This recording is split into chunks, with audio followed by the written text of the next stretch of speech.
In today's video, I'm going to teach you how to rename folders in Microsoft Outlook. If your mailbox feels cluttered or your folder names no longer match how you work, a quick rename can make everything clearer without moving or deleting any emails. Here's how to do it smoothly and confidently. First, open Outlook and give it a moment to load your mailbox.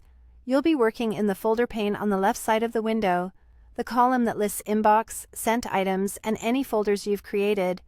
If your list looks condensed, expand the arrows next to folders to see the subfolders you want to work with.